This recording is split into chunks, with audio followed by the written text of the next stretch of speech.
कहते हैं। जो सियोक-डू था अपने फाइटिंग पोजीशन में आ जाता है। मोगिल अपने मन में कहता है कि ये पहले से ज्यादा अब फाइटर लग रहा है और ये सेंस भी बनाता है। बहुत ज्यादा टाइम बीत चुका है उस कंपटीशन के बाद। सियोक-डू कहता है कि ओ म्योग्योल, अब मैं वो पहले वाला सियोक-डू नहीं रहा। मोगिल कहता है कि ठीक है आजा। जो सियोक-डू था अपना पंच मारता है बहुत ज्यादा फुर्ती से। मोगिल उसे डोज करता है और अपने मन में कहता है कि जैसा कि मैंने सोचा था, इसके वही शीटी मैनर, और अगर ये मुक्का मुझे लग जाता तो मैं बेहोश हो जाता। लेकिन ये अनफेयर होता क्योंकि मैं अपनी इस बॉडी की कैपेबिलिटीज को मैक्सिमम लेवल तक पहुंचाना चाहता हूँ। सियोक-डू उसको मुक्का मारता है, मोगिल डोज करता है। सियोक-डू कहता है कि साले कब तक बचेगा। उसको मुक्के मारने वाला था तभी मोगिल उसको गले लगा लेता है। जो मोगिल है अब वो पुराने वाला मोगिल नहीं रहा है। मोगिल ने जो वर्चुअल स्पेस में प्रैक्टिस करी थी अब वो काम आ रही थी। उसकी हर एक मसल्स पहले से ज्यादा इम्प्रूव हो चुकी थी और पहले से ज्यादा कहीं पावरफुल और स्ट्रॉन्ग हो चुकी थी। जो ये सियोक-डू था मोगिल पर अपनी पूरी स्ट्रेंथ लगाता है और अपने मन में कहता है कि ये क्या हो रहा है। मैं अपनी पूरी स्ट्रेंथ लगा रहा हूँ और ये तो जरा सा भी हिल नहीं रहा है। मोगिल अपने मन में कहता है कि ये बास्टर्ड, अगर मैं पहले वाला मोगिल होता तो मैं बड़ी आसानी से इससे हार जाता, और अगर ये बास्टर्ड मुझे जरा सा भी हिला नहीं पा रहा है, इसका मतलब जो मेरी बॉडी है पहले से ज्यादा स्ट्रॉन्ग हो चुकी है। मोगिल तब अपनी जो नी होती है उसके पेट में मार देता है। उसको दर्द होने लगता है और जो सियोक-डू था वो पीछे जाने लगता है। तभी मोगिल उस पर कई सारे पंचेस मारता है, कई सारे वो ब्लॉक करता है और कई सारे उसके मुंह पर लग जाते हैं। बाहर खड़ा जी मैन अपने मन में कहता है कि फ्लिकर जैब बहुत बढ़िया। मुझे लगा था कि सियोक-डू बहुत बेहतरीन फाइटर है। जब मैंने उसकी जो क्विक ग्रोथ है उसे देखा, वो बहुत ज्यादा जल्दी स्ट्रॉन्ग होता जा रहा था और फाइटिंग भी जल्दी सीख रहा था। लेकिन मैं इन दोनों को कंपेयर नहीं कर सकता हूँ। मोगिल अलग ही लेवल पर है। मोगिल उसको मुक्का मारता है। जो सियोक-डू था उसको और ज्यादा गुस्सा आने लगता है, उसके मुंह में से खून भी आ गया था और कहता है कि अच्छे से कर, चूहे की तरह मुझ पर हमला करना बंद कर दे। उस पर टूट पड़ता है। मोगिल उसको देखता रहता है और तभी अपना हाथ उसके गर्दन के राउंड करता है और आर्म लॉक लगाने लगता है। जो सियोक-डू था वहीं पर रुक जाता है। मोगिल उसको प्रेशर देने लगता है, उसको दर्द होने लगता है और मोगिल उसको नीचे गिरा देता है। जी मैन अपने मन में कहता है कि मोगिल ने सियोक-डू की कमर को पकड़ लिया। हम देखते हैं कि मोगिल सियोक-डू के ऊपर था और अब उसने दोबारा से आर्म लॉक लगा लिया था और उसको पूरी अच्छी तरीके से कंप्लीट कर लिया था। सियोक-डू की सांसें कम होने लगती हैं, उसको मोगिल का आर्म लॉक का प्रेशर फील होने लगता है। जी मैन अपने मन में कहता है कि नेकेड चोक, उसने उसको अच्छे से पकड़ लिया। मोगिल तो बहुत ज्यादा फास्ट है। सियोक-डू तू उससे कभी नहीं जी सकता है और ये तेरे लिए अच्छा होगा अगर तू हार मान ले और टैप आउट कर ले। लेकिन वो शौक हो जाता है, ये क्या हो गया। जो बाकी फाइटर्स थे वो भी ये देखकर शौक थे। मोगिल ने उसको छोड़ दिया था। सियोक-डू को भी समझ नहीं आ रहा था कि ये क्या हो गया। मोगिल साइड में खड़ा हो जाता है। जी मैन कहता है कि ये तुम क्या कर रहे हो। मोगिल कहता है कि आपने तो कहा था सीनियर, अगर हम अपना जो गुस्सा है, हिसाब है, वो रिंग के अंदर ही रखे तो अच्छा होगा, और अब मैं इसे यही चांस दे रहा हूँ। तुझे और ज्यादा मेहनत करनी चाहिए। क्या तुझे ऐसा नहीं लग रहा मिस्टर गैंगस्टर। उसको गुस्सा आने लगता है और कहता है कि फकिंग बास्टर्ड, और उसकी तरफ हमला कर देता है। उस पर वो कई सारे पंचेस मारता है लेकिन मोगिल सारे के सारे पंचेस को डोज कर लेता है। जी मैन कहता है कि इडियट, तुझे उसको अच्छे से मारना चाहिए। अगर तू बिना सोचे ऐसे पंचेस मारेगा तो तुझे क्या लगता है कि एक भी उसको लग जाएगा। तभी मोगिल भी अपनी बॉक्सिंग पोजीशन में आ जाता है। उन दोनों की आंखें एक दूसरे से टकराती है लेकिन मोगिल पीछे मुड़ जाता है और जान लगता है। जो सियोक-डू था उसको गुस्सा आने लगता है और कहता है कि साले। जी मैन अपने मन में कहता है कि ये साला बेवकूफ, ये क्या करने की सोच रहा है। जब मोगिल पीछे मुड़कर देखता है तब जो सियोक-डू था मोगिल के मुंह पर मुक्का मार देता है जोर से। मोगिल को बहुत ज्यादा जोर से ये मुक्का लगा था। जी मैन रिंग के अंदर कदम रखता है और कहता है कि सियोक-डू क्या तू पागल हो गया है। लेकिन जो जी मैन देखता है उससे वो हैरान हो जाता है। वो देखता है कि मोगिल इतना पावरफुल मुक्का खाने के बाद भी अपने पांव पर खड़ा है और जरा सा भी लंगड़ा नहीं रहा है। उसने इतने पावरफुल मुक्के को कैसे सहन कर लिया। जी मैन कहता है कि मोगिल क्या तुम ठीक हो, क्या तुम देख सकते हो कि ये कितनी उंगलियां हैं। मोगिल कहता है कि मैं ठीक हूँ। जी मैन कहता है कि मैं इसकी तरफ से तुमसे माफी मांगता हूँ और तुम्हारा बहुत जल्दी एक और मैच आने वाला है और मुझे तुम्हारे लिए बुरा लग रहा है। क्यों ना हम इस स्पारिंग मैच को यहीं पर खत्म कर दें। मोगिल कहता है कि ये सही नहीं होगा। जी मैन कहता है कि क्या? मुगल कहता है तुमने तो कहा था सीनियर, अगर हमारा जो गुस्सा है, हमारा बदला अधूरा रह जाए तो हमको उसको रिंग के अंदर ही खत्म करना है। मुगल बहुत ज्यादा गुस्से में आ गया था। मुगल कहता है कि मुझे लगता है मेरा भी एक अधूरा गुस्सा रह गया है जो अभी मुझे पूरा करना है। जी मैन सियोकडू की तरफ देखता है और जो सियोकडू था वो अपने अंदर से घबराने लगता है। मुझे ये फील हुआ था मैंने इसको बहुत ज्यादा पावर से अपनी पूरी जान लगाकर ये मुक्का मारा था और इसने मेरे बाकी पंचेस को बड़ी आराम से डोज कर लिया था और मुझ पर काउंटर पंचेस भी नहीं मारे। आखिरकार मैं साले को कैसे मारने वाला हूँ। सियोकडू घबरा जाता और कहता है कि जी मैन मुझे लगता है कि अब हमें यहीं पर रुक जाना चाहिए। जी मैन कहता है कि अब तुमने ये शुरू करा है और अब तुम ही इसी को खत्म करोगे। सियोकडू कहता है कि जी मैन, और रिंग के बाहर जाने लगता है और कहता है कि मुझे दिखाओगे तुम कितना ज्यादा माचो मैन हो और इसको जल्दी से खत्म करो। सियोकडू घबरा जाता है और कहता है कि जी मैन प्लीज प्लीज, लेकिन वो उसकी नहीं सुनता है और रिंग के बाहर चला जाता है और मुगल उसके सामने आता है। जो सियोकडू था उसकी पूरी फट चुकी थी। मुगल उसकी तरफ गुस्से में देखता है। सियोकडू को मुगल के अंदर एक मॉन्स्टर दिखने लगता है। सियोकडू उस पर हमला करता है और कहता है कि चूजे मर जा। उस पर कई सारे पंचेस मारता है और मुगल सभी को डोज कर लेता है। जब वो उसको राइट जैब मारता है मुगल नीचे झुककर उसके पंच को अवॉइड करता है और तभी सियोकडू को मालूम हो जाता है कि उसके लग गए और वो सोचता है कि मैं इसको सहन कर लूंगा। अगर मैं उसके एक मुक्के को सहन कर सकता हूँ तो मैं बाकियों को भी कर सकता हूँ। आखिरकार यह कितनी जोर से ही मार लेगा। तभी मुगल उसको अपनी पूरी पावर लगाकर उसके पेट पर मुक्का मारता है। उस बेचारे को बहुत ज्यादा दर्द होता है। तभी मुगल अपना दूसरा मुक्का लेकर आता है अपनी पूरी फोर्स लगाकर और उसको अपर कट मार देता है। सियोकडू का खून हवा में उड़ने लगता है। जी मैन परमना कहता है कि ये बहुत ज्यादा शॉकिंग है, इतनी ज्यादा स्ट्रेंथ और जो आवाज आई है इसको मुक्का मारने के बाद। ये 18 औंस के ग्लव्स हैं, फिर भी कितनी ज्यादा आवाज आई है। जो सियोकडू था नीचे गिरने लगता है। मुगल उसको पकड़ता है और उसके पेट में नी मार देता है जोर से। वो दर्द के मारे चिल्लाता है। मुगल कहता है कि तुझे थोड़ी देर और बस सहन करना है, इतनी जल्दी बेहोश मत हो। मुगल उसको दूर करता है और उसको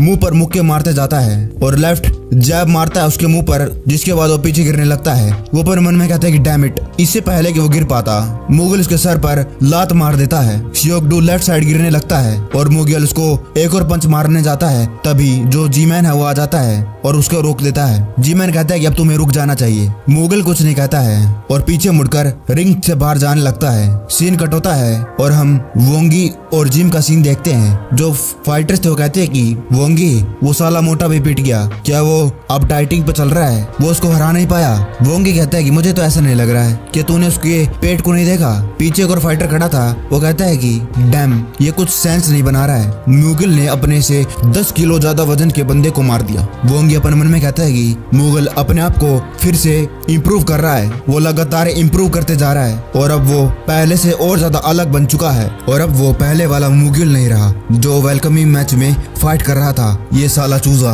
मैंने इसको जिम में से इसलिए बाहर निकाला था ताकि अपने आप को और ज्यादा ट्रेन नहीं कर पाए। इसके लिए मैं मुश्किल पैदा करना चाहता था कि ये ड्रग्स लेता है या और कुछ। अगर ये कुछ नहीं लेता है तो कैसे कोई एक बंदा अपने आप को इतने छोटे टाइम में इतना ज्यादा इम्प्रूव कर सकता है। चाहे जो हो जाए मुझे इसको हराना है। वोंगी कहता है कि सुह्युन जब तुम इसे देखते हो तो तुम्हारे दिमाग में क्या आता है। वो कहता है कि ओह उस गैंगस्टर ने मुगल के साथ पंगा लिया और बदले में अपना भाजी पाला बनवा लिया, ऐसा ही कुछ लगता है। वोंगी कहता है कि नहीं, मेरा मतलब है जब तुमने सेकंड राउंड को देखा ये साला बास्टर्ड की स्पारिंग स्किल्स बहुत ज्यादा शीट है, घटिया है, मुझे तो ऐसा ही लग रहा है। वोंगी कहता है कि ठीक है फिर इतना ही काफी है, हम इस वीडियो के सेकंड राउंड को काटेंगे और इसको छुपके से अपलोड कर देंगे। वो कहता है कि डिप्टी डायरेक्टर ये तो बहुत ज्यादा बढ़िया बात होगी, ये कितना ज्यादा बढ़िया आइडिया है। और हम देखते हैं कि उनकी फाइट की वीडियो यूट्यूब पर अपलोड हो चुकी थी और टाइटल था the level of RFC real fights scary. 3 घंटे में 1 लाख व्यू आ चुके थे। कमेंट आने लगती कि क्या ये मुगल और सियोकडू है।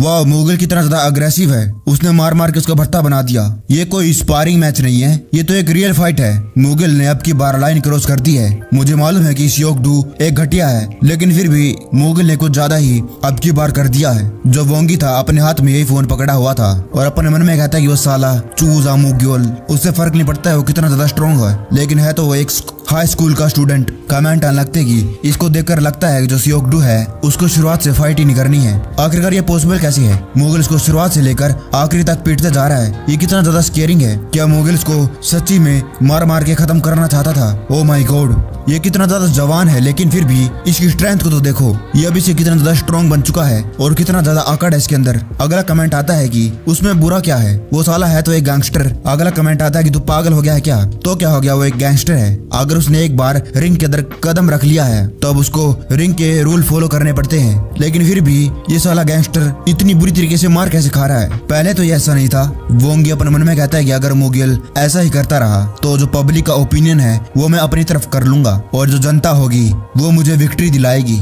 तभी उसके पास एक मैसेज आता है और कहता है कि वोंगी एक प्रॉब्लम हो गई है। तभी दूसरा मैसेज आता है और कहता है कि वोंगी हमारे लग गए, एक साले बास्टर्ड ने पूरी वीडियो अपलोड कर दी। वो शौक हो जाता है। वो कहता है कि ये क्या है? वो देखता है कि जो सियोक-डू और वोंगी के बीच में पूरी फाइट थी, पूरी वीडियो थी, वो किसी ने यूट्यूब पर अपलोड कर दी है और टाइटल रख दिया मुगिल वर्सेस टैटूड सुअर फुल वर्जन। इसे स्किप मत करना, इसे देखने में बड़ा मजा आएगा। तुम गधे हो अगर तुमने इसको स्किप करा। सीन कट होता है और हमें पास्ट का सीन दिखाया जाता है। मुगिल अपने घर में बैठा हुआ था और उसको भी इस वीडियो के बारे में पता चल गया था और वो कमेंट्स पढ़ने लगता है। कमेंट आते हैं कि जो ये मुगिल है इस साले को तो कुछ मैनर्स नहीं है, कोई तो इस हाई स्कूलर को मैनर्स सिखाओ। इसने लाइन को बहुत ज्यादा क्रॉस कर लिया है क्योंकि बस इसको अटेंशन चाहिए। बाय मुगिल, तुझे कोई नहीं याद रखेगा अभी। मुगिल अपने मन में कहता है कि अब मैं क्या ही कर सकता हूँ, उन सालों के पास ओरिजिनल वीडियो है और अब मैं कुछ नहीं कर सकता हूँ। डैम इट, जो भी हो उन सालों को मैं छोड़ूंगा नहीं। तभी वो देखता है कि एक मिनट, ये क्या है? ये तो सीन कट होता है और हमें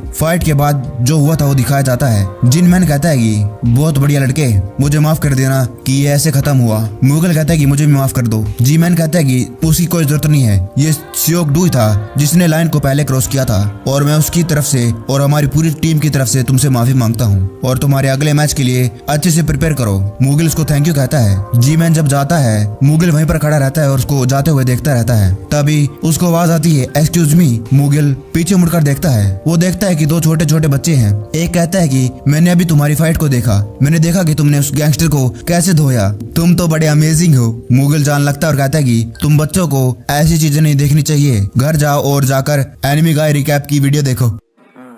ये बड़ी अच्छी बात कही आप।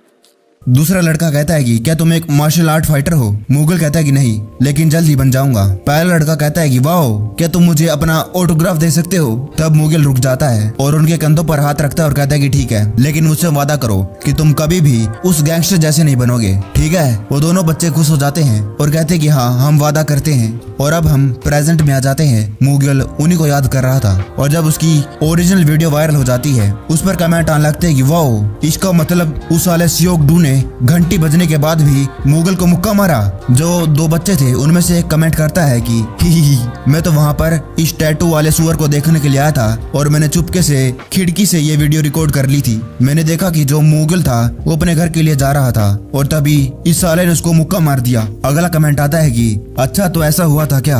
तभी तो मैं सोचूं मुगल इतने ज्यादा गुस्से में क्यों है। इसका मतलब जो पहला राउंड था वो किसी ने काट रखा था। मुगल अपने मन में कहता है कि वाओ, वो बच्चे, उन्होंने खाली मेरे मैच को देखा नहीं बल्कि रिकॉर्ड भी कर लिया। चलो, मेरा ऑटोग्राफ का कुछ तो फायदा हुआ, अगली बार मैं उनको अच्छे से ट्रीट दूंगा। सीन कट होता है और हम RFC कॉन्फ्रेंस में आ जाते हैं। जो कहता है कि कॉन्फ्रेंस में ज्यादातर एशियन रिपोर्टर्स होते हैं लेकिन आज यहाँ पर ब्लैक एंड व्हाइट लोग भी आए हैं। हेमिन कहते हैं कि ये सिर्फ एरियल वॉटसन की वजह से हुआ है और जो सियोक-डू और मुगल के बीच में स्पारिंग वीडियो थी वो भी वायरल हो गई है, उससे मुगल की और ज्यादा पॉपुलैरिटी बढ़ चुकी है। जो कहता है कि हाँ, सभी लोग चिल्ला रहे थे उस वीडियो को देखने के बाद, ये तो एक टार फाइटर की शुरुआत है। और ये बंदा इंग्लिश में बोलता है कि मैं हूँ जोल शेल्बी ओक्टा फाइट से और मैं एक MMA जनरल हूँ। मैंने तुम्हारी लेटेस्ट वीडियो देखी और मैं उससे बहुत ज्यादा इम्प्रेस हूँ। पहले तो तुम्हारी एडिटेड हुई वीडियो रिलीज हो चुकी थी, तुम्हें उसके बारे में क्या कहना है? मुगल के साइड में एक ट्रांसलेटर बैठी थी, वो कहती कि लेकिन मुगल उसको रोक देता है और कहता है कि ट्रांसलेट करने की कोई जरूरत नहीं है, मैं खुद कर सकता हूँ। मुगल भी इंग्लिश में बोलने लगता है और कहता है कि नहीं, मुझे लगता है कि वो वीडियो बस मुझे बुरा दिखाने के लिए रिलीज करी गई थी और मुझे लगता है कि वो काम करी और मुझे लगता है कि वो अच्छे से काम नहीं करी। ये सुनकर तो हेमिन भी पूरा शौक हो गई थी। वो कहती कि इसको तो इंग्लिश भी बहुत ज्यादा अच्छे तरीके से आती है। वो रिपोर्टर कहता है आपने जो टेक्स्ट बुक पर ऑटोग्राफ दिया है वो भी बहुत ज्यादा बढ़िया था और मुझे भरोसा है कि आप अपने फैंस का अच्छे से ख्याल रखते हैं। मुगिल कहता है कि वो इसीलिए क्योंकि पहली बार किसी ने मुझसे ऑटोग्राफ मांगा था और वो एक इंग्लिश टेक्स्ट बुक थी और मुझे लगता है कि अब मुझे उस किताब की जरूरत है। वो रिपोर्टर कहता है कि हाँ तुम्हें कोई जरूरत नहीं है, तुम्हें तो बहुत ज्यादा अच्छी तरीके से इंग्लिश आती है। वो रिपोर्टर अपने मन में कहता है कि जैसा कि हमने वॉटसन पर भरोसा कर रखा है उसकी नजर बहुत ज्यादा तेज है अच्छे फाइटर्स को पहचानने में। वहीं दूसरी तरफ वोंगी बैठा हुआ था, उसको बहुत ज्यादा गुस्सा आ रहा था। वो अपने मन में कहता है कि साला बास्टर्ड ये अपने आप पर इतना ज्यादा प्राउड क्यों कर रहा है क्योंकि बस इसको इंग्लिश आती है। एक फाइटर को फाइटिंग में अच्छा होना चाहिए ना कि इंग्लिश में, और इसको मैं मैच के दौरान पूरा डिस्ट्रॉय कर दूंगा। और अब तो प्रेसिडेंट ने भी ये कह दिया है अगर मैं इसको हरा दूंगा तो इसकी सारी की सारी पॉपुलैरिटी सिर्फ मुझे मिल जाएगी। तभी और रिपोर्टर्स अपना हाथ उठाते हैं और कहते हैं कि मुगिल मेरा एक सवाल है, मुगिल मुगिल मुगिल मुगिल फाइटर मुगिल। और कोई भी वोंगी की तरफ देखता भी नहीं है, जैसे कि वोंगी उस कॉन्फ्रेंस में आया ही नहीं। वोंगी को गुस्सा आ जाता है और वो अपना मुक्का टेबल पर मारता है। सारे के सारे शौक हो गए थे। वोंगी माइक उठाता है और कहते कि मुगिल मुझे लगता है कि तुम सभी लोग सिर्फ उस बास्टर्ड के बारे में क्यूरियस हो। अब मुझे समझ में आ गया सिर्फ एक सिंपल वीडियो कितना ज्यादा इम्पैक्ट और इन्फ्लुएंस कर सकती है। कैसे वो शुरुआत में बुली हुआ, फिर उसने रियल फाइटर में पार्टिसिपेट करा और अब उसकी इंग्लिश भी इतनी ज्यादा बढ़िया है। तुम लोगों के पास कई सारे क्वेश्चन है उसके बारे में, लेकिन तुम लोगों का एक भी सवाल नहीं है उसका मेरे साथ फाइट होने वाला है उसके बारे में, चाहे जो हो जाए। उस मैच में सिर्फ मैं ही जीतूंगा। तभी मुगिल हंसने लगता है। वोंगी मुगिल की तरफ देखता है। मुगिल कहता है कि तुझे क्या यह सच्ची में लगता है कि तुझे जरा सा भी ये आइडिया नहीं है कि ये लोग मैच के बारे में क्यूरियस क्यों नहीं है? ये क्यूरियस क्यों नहीं है कि मैच में कौन जीतने वाला है? क्योंकि इन लोगों को पहले से ही मालूम है कि कौन जीतने वाला है। मुझे लगता है कि आप सभी लोगों ने उस वीडियो को देख रखा होगा जिस मैच में मैंने वोंगी को मार मार के कुछ उमर बना दिया था। बेचारा मुझसे हार गया एक गुलटन चौक की वजह से। क्या तू भूल गया वोंगी? वोंगी गुस्सा आ जाता और कहता साले बास्टर्ड वो एक हैंडीकैप मैच था क्योंकि उस मैच में मैं बॉक्सिंग के अलावा कुछ और नहीं कर सकता था और अब मैं MMA में टॉप डॉग हूँ हर एक मामले में। मुगिल कहता है कि अगर अपने प्रीवियस मैच को देखा जाए तो उसके अंदर मैं हर एक मामले में एक अंडरडॉग था, लेकिन फिर भी मैंने तेरी गर्दन तोड़ दी थी। भूल गया? क्या तुझे अभी भी ये मालूम नहीं कि सारी की सारी टेंशन सिर्फ मेरे ऊपर क्यों है? वो सिर्फ तेरी वजह से है। थैंक्स टू यू जो मैंने चौक तेरे ऊपर रियल फाइटर में लगाया था और बाकी का असर इस स्पारिंग की एडिटेड वीडियो ने निकाल दी। ऐसा लगता है कि तू मुझसे बहुत ज्यादा नफरत करता है, लेकिन उसके बावजूद मैं तुम्हारी तरफ बहुत ज्यादा ग्रेटफुल हूँ। अगर तुम नहीं होते तो मैं यहाँ तक कभी नहीं पहुँच पाता। और अब जो आने वाला डिबेट मैच है मुझे लगता है कि उसके अंदर तुम मुझे विक्ट्री दिलाने वाले हो। कितने अच्छे सीनियर हो तुम मेरे। तुम इसके बारे में क्या सोचते हो? वोंगी और ज्यादा गुस्से मान लगता है और कहते कि साले बास्टर्ड क्या कहा तूने? जो बॉडीगार्ड होता है वो कहता है कि वोंगी शांत हो जाइए और अपनी सीट पर बैठ जाइए प्लीज। वोंगी अपनी सीट पर बैठ जाता है। कमेंट आने लगते कि जरा वोंगी के पेशेंस को तो देखो। मुगिल ने तो उसको बातों में ही पिछाड़ दिया। अगला कमेंट आता है कि अब तो मुझे नेशनल मार्शल आर्ट मैच देखने में भी डर लगता है। अगला कमेंट आता है कि मुझे आशा है कि जो ये मैच है बहुत ज्यादा मजेदार होने वाला है। मुगिल अपने मन में कहता है कि और नहीं तो क्या, इस मैच को तो मुझे बहुत ज्यादा मजेदार बनाना है। सारी ऑडियंस स्टेडियम में भरी पड़ी थी। सारे के सारे मुगिल के लिए चीयर कर रहे थे। जी कहता है कि सारी की सारी टिकटें बिक गई, वो भी बिक्री से पहले। सारे के सारे लोग इस मैच के लिए बहुत ज्यादा एक्साइटेड हैं। हेमिन कहती है कि जो PPV है वो भी बहुत ज्यादा बिक गई है। मैंने तो ये भी सुना है जो लोग हैं बहुत ज्यादा एक्साइटेड हैं और मुगिल की सारी PPV खरीदना चाहते हैं। एंकर कहता है कि RFC 87 co main event middle level match, the champion the winner of RFC real fighter 85 kilo के the pro debut match of 18-year-old boy Mugil. Jinsu कहता है कि अब तुम्हारी ब्रीथिंग कैसी है? मुगिल कहता है कि ठीक है। जिंसू कहते हैं कि तुम्हारी कंडीशन, क्या तुम ठीक हो? मुगिल कहता है कि मैं अभी अपने बेस्ट पर हूँ। जिंसू कहता है कि हे मुगिल, क्या तू मेरी बात को भी सुन रहा है? ये तुझे क्या हो गया है? तेरा ध्यान कहाँ पर है? मुगिल कहता है कि मैं ठीक हूँ, मैं जरा सा भी नर्वस नहीं हूँ। जिंसू कहता है कि क्या? मुगिल कहता है कि ये तो बस मेरा एक छोटा सा मैच है और मेरे से ज्यादा नर्वस तुम क्यों हो? जिंसू तुम्हें जरा सा भी चिंता करने की जरूरत नहीं है, अब की बार मैं ही जीतूंगा। मुगल अपने मन में कहता है कि मैंने मैच प्रिपरेशन प्रोटोकॉल का अच्छे से इस्तेमाल करा है और विनिंग पॉसिबिलिटी है 90%। स्टेमिना से लेकर पावर तक स्किल सबको कंबाइन करना होगा। मैं तैयार हूँ और अब बाकी है तो सिर्फ एक चीज, इस साले को मार मार कर इसका कचूमर बनाना। मुगल और वोंगी आमने सामने आ जाता है। रेफरी कहता है कि क्या तुम दोनों रेडी हो? क्या तुम दोनों रेडी हो? मुगल अपने मन में कहता है जब किस्मत में लिखा होता है उन लोगों से मिलना तो चाहे जो हो जाए वो मिल ही जाते हैं। रेफरी कहता है कि फाइट। मुगल अपने मन में कहता है कि ठीक है, अब इस मैच को शुरू करते हैं और वो वोंगी की तरफ हमला कर देता है। मुगल उसको मुक्का मारता है लेकिन वोंगी पीछे हटकर उसको डोज कर लेता है। मुगल अपने मन में कहता है कि मुझे लगता है कि हमारे बीच में जो गैप है वो काफी नहीं है। अगर मुझे इसको मारना है तो मुझे इसके और ज्यादा पास जाना होगा। लेकिन उतने में ही वोंगी मुगल के मुंह पर मुक्के मार देता है 2-3। एंकर कहता है कि वोंगी ने पहला हिट मार दिया, वो अभी मुगल के मुंह पर। वोंगी अपने पिछले मैचों से अलग ही रंग दिखा रहा है। वो अपने पंचिस को मुगल को ये मारकर दिखाना चाहता है कि वो सिर्फ बॉक्सिंग में बहुत ज्यादा बेहतर है। वोंगी ने गैप को और ज्यादा बढ़ा लिया। बाहर ड्रैगन बैठा था, वो कहता है कि बहुत बढ़िया वोंगी, तुम सही कर रहे हो, इसको पास मत आने देना। जो मुगल था उसको पंच मारता है लेकिन वोंगी नीचे झुककर डोज कर लेता है और तुरंत काउंटर ट्रैक में मुगल के मुंह पर मुक्के मार देता है। वोंगी अपने मन में कहता है कि सच बात तो यह है कि मुझे बॉक्सिंग में कोई नहीं हरा सकता है और मुझे अपनी ये अमेजिंग स्किल का इस मैच में इस्तेमाल करना है। ये जब भी मुझे अटैक करेगा मुझे इसके हर एक अटैक को ब्लॉक करना है और जो गैप है उसको बनाए रखना है। और ये साला बहुत ज्यादा अग्रेसिव है, अगर इसके पंचेस काम नहीं करेंगे तो ये पक्का ही अपनी लातों का इस्तेमाल करेगा। मुगल शौक हो जाता है क्योंकि मुगल को एक और मुक्का लग गया था। एंकर कहता है कि मुगल को दोबारा से मुक्का लग गया और वो भी बहुत ज्यादा प्रिसाइज मूवमेंट के साथ, सीधा राइट जैब। वोंगी अपन मन में कहता है कि मुझे लात मार, चल चल मुझे एक लात मार, बस एक बार। और जब ये मुझे लात मारेगा तो मुझे इसकी टांग पकड़नी है और फिर मैं एडवांटेजियस पोजीशन में आ जाऊंगा और अगर मैं लक्की हूंगा तो मैं इसको नीचे गिराकर इसके मुंह पर कई सारे जोर से मुक्के मारूंगा और तभी उसी वक्त इसको नॉकआउट कर दूंगा। इस साले का मैं मुंह तोड़ दूंगा।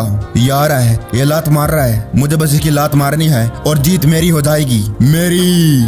तो अभी मुगल उसके पेट में जोर से मार देता है। वो दर्द के मारे चिल्लाता है। एंकर कहता है कि मुगल ने क्या ही अमेजिंग मिडिल किक मारी, ये बाकी किकों से बहुत ज्यादा अलग है। लगता है मुगल की किकिंग स्किल्स भी अपग्रेड हो चुकी है। ये कितनी ज्यादा स्ट्रॉन्ग किक थी और किसी के लिए इतनी ज्यादा स्ट्रॉन्ग और फास्ट किक को पकड़ना बहुत ज्यादा इम्पॉसिबल होता है। और मुझे लगता है कि वोंगी को थोड़ा पीछे हट जाना चाहिए और मुगल से थोड़ा सा गैप बना लेना चाहिए क्योंकि वोंगी मुगल की टांग को कभी नहीं पकड़ पाएगा। वोंगी अपने मन में कहता है कि डैम इट, इसकी किक्स पहले जैसी खराब नहीं रही, ये बदल चुका है और मैं केज का इस्तेमाल नहीं कर सकता हूँ। वोंगी साइड हटने लगता है, तभी मुगल अपनी राइट लेग घुमाकर वोंगी को मारता है। वोंगी अपने मन में कहता है कि दोबारा से एक मिडल किक, डैम इट, मुझे संभलना होगा, इसकी किक्स तो बहुत ज्यादा फास्ट है, मुझे इससे इनफ गैप बना कर रखना होगा। रिंग के बाहर वोंगी के फाइटर्स कहते हैं कि तुम सही कह रहे हो वोंगी, तुम्हें अपने आप को बचाना होगा, कम से कम इस राउंड के लिए तो तुम्हें टिकना होगा, कोशिश करो। वोंगी अपने मन में कहता है कि तुम लोगों को क्या लगता है कि ये आसान है, हट इसकी माँ का, और अब मुझे 3 मिनट 30 सेकंड और होल्ड करना होगा। तभी वो कहता है कि ये फिर से लात मार रहा है, ये मुझे बॉडी किक मारेगा और अपने हाथ से अपनी बॉडी को बचाने लगता है। तभी एंकर कहता है कि ओह एक काफ किक, इस काफ किक ने वोंगी का बैलेंस बिगाड़ दिया है। वोंगी ने मुगल के बीच में अपना डिस्टेंस तो बनाया था लेकिन मुझे लगता है कि ये काफी नहीं रहा। जैसे मुगल उसको काफ किक मारता है तुरंत वो अपनी दूसरी किक लेकर वोंगी की तरफ बढ़ता है। वोंगी अपनी एक आंख खोलकर देखता है कि डैम इट, इसकी मूवमेंट्स तो बिल्कुल सेम है, मैं कोई भी डिफरेंस पता नहीं लगा पा रहा हूँ। वो लात वोंगी को लग जाती है। जिंसू कहता है कि बहुत बढ़िया मुगल, ऐसे ही करते रहो। ऑडियंस भी चीयर करने लगती है। वोंगी अपने मन में कहता है कि डैम इट, मैं तो पता नहीं लगा पा रहा हूँ कि ये मुझे लोअर मिडल कौन सी किक मारने वाला है। चाहे जो हो जाए मुझे इस मैच के लिए होल्ड करना होगा। कितना टाइम रह गया है, कितना टाइम रह गया है? और हम देखते हैं कि अभी भी 2 मिनट 50 सेकंड बाकी है। वोंगी कहता है कि मेरे लग गए, अभी भी इतना सारा टाइम बाकी है। वोंगी अपने आप को मुगल के पंचे से बचा रहा था लेकिन एक मुक्का वोंगी के मुंह पर लगता है। ड्रैगन कहता है कि ये साला इडियट, इसका ध्यान कहाँ पर है, क्या ये मैच पर फोकस नहीं कर रहा है? अगर ऐसे चलता रहा तो ये जल्दी खत्म हो जाएगा। वोंगी केज के पास मत जाओ, तुम्हें वहाँ से निकलना होगा। केज मतलब कॉर्नर में जो वोंगी था वहाँ से भागने लगता है। तभी मुगल उसको पेट में फिर से लात मार देता है। एंकर कहता कहता है कि वो एक और बॉडी शॉट। मोगियल लगातार वोंगी पर हमला कर रहा है। वहीं पर एरियल वॉटसन भी बैठा था। वो अपन मन में कहता है कि जैसा कि मैंने सोचा था, मेरी आंखें कभी धोखा नहीं खाती है। इसके अंदर इतना पोटेंशियल है कि ये स्टार तो क्या उससे आगे बन सकता है, और ये क्या ही बेहतरीन है मैच को कंट्रोल करने में। इसने सारे मैच को अपने कंट्रोल में कर रखा है और ये अपने ओपोजिट स्टैंड का एडवांटेज ले रहा है। ये हर बार उस तरफ मार रहा है जिस तरफ जो उसका ओपोनेंट है भागने की कोशिश कर रहा है। पहले तो वो अपने ओपोनेंट का रास्ता ब्लॉक कर देता है और बाद में उसको कॉर्नर में जाने पर मजबूर कर दे रहा है। और इस मौके पर मुझे इसका ओपोनेंट को देखकर बहुत ज्यादा बुरा लग रहा है। बेचारा इस सिचुएशन में एक फाइटर इतनी खतरनाक हिट्स खा रहा है। ये तो ऐसा लग रहा है कि एक चूहा शेर के साथ पिंजरे में फंस गया। वोंगी को गुस्सा लगता है कि साले बहन के टक्के। वो अपना मुक्का लेकर जाता है, लेकिन उसका मुक्का उससे पहले लग पाता। मोगिल ने उसको लात मार दी और उसका मुक्का अपने पास आने नहीं दिया। एंकर कहता है कि वाह, एक प्रिसाइज डीप किक। मोगिल दोबारा से मैच को डोमिनेट करने लग गया है। वोंगी, जिसको सब लोग एक टॉप डॉग मानते थे, वो लगातार मोगिल से पीट रहा है और वो कुछ भी नहीं कर पा रहा है। वो बार बार पीटे जा रहा है लेकिन कुछ नहीं कर पा रहा है और अभी उसको डिफेंस करना चाहिए। वोंगी कहता है कि फक इसकी बहन का। वोंगी उसको मुक्का मारता है लेकिन मोगिल डॉज कर लेता है। वोंगी 2-3 मारता है, मोगिल आराम से अवॉइड करता जाता है और मोगिल काउंटर अटैक करता है और उसके पेट में मुक्का मार देता है। एक मुक्का पेट में मारने के बाद तुरंत मोगिल का मुक्का वोंगी के मुंह की तरफ चला जाता है और मोगिल उसके मुंह पर मुक्का मार देता है। वोंगी के मुंह में से खून निकल आया था। एंकर कहता है कि ओह माय गॉड, ये कितना ज्यादा पावरफुल पंच था। बॉक्सिंग कैटेगरी में मोगिल बहुत ज्यादा ऊपर जाते जा रहा है। वोंगी का साथी कहता है कि साले इडियट, मैंने तुझसे कहा है कि तू बॉक्सिंग के साथ अटैक मत कर। अगर तू ऐसा करता रहेगा तो तू हार जाएगा। वोंगी अपने मन में कहता है कि किसने कहा कि मुझे इसके बारे में मालूम नहीं। तभी मोगिल वोंगी के मुंह पर मुक्का मार देता है। एंकर कहता है कि वाह, उसने फ्रंट हैंड काउंटर करा और हम सभी लोगों को अभी मोगिल के बॉक्सिंग स्किल्स का अंदाजा लगा लेना ही चाहिए कि वो बहुत ज्यादा बेहतरीन है। और ये एक टेक्निक है, इसे लोग स्लिप पंच भी कहते हैं और ये बहुत ही ज्यादा मुश्किल टेक्निक है और ये MMA के डिबेट मैच में देखने को मिल रही है। क्या ही बात है। वोंगी अपने मन में कहता है कि नहीं, मैं अभी भी जीत सकता हूँ। वोंगी मोगिल को पकड़ लेता है और अपने मन में कहता है कि ग्रेट, अब मुझे बस इसको कॉर्नर में धक्का देना है और इस साले को मैं फिर छोड़ूंगा नहीं। वोंगी का साथी कहता है कि नाइस, बढ़िया वोंगी, अब साले को कचूमर बना दे। अगर तू केयरफुल रहेगा और चोक वोक को अवॉइड करेगा तो तू जीत सकता है। वोंगी अपने मन में कहता है कि साला चूजा, ये जरा सा भी हिल क्यों नहीं रहा है, मैं अपना पूरा जोर लगा रहा हूँ। मोगिल अपने मन में कहता है कि इसने मुझे अंडरहुक से पकड़ रखा है लेकिन फिर भी ये मुझे हिला नहीं पा रहा है। अंडरहुक एक फॉर्म होती है जिसके अंदर जो ओपोनेंट होता है उसके आर्म के बीच में से पकड़ लिया जाता है। मोगिल अपने दोनों हाथों को पकड़कर लॉक लगा लेता है और वोंगी को उठाकर, ये कौन सी रेसलिंग स्किल है, धोबी पचाड़। मोगिल उसको उठाकर पीछे की तरफ मारने लगता है। वोंगी अपने मन में कहता है कि ये कुछ सेंस नहीं बना रहा है और तभी धड़ाम की आवाज आती है। एंकर कहता है कि वो मोगिल ने क्या ही इम्प्रेसिव सुप्लेक्स टेक डाउन करा। वोंगी का तो कचूमर बन गया होगा।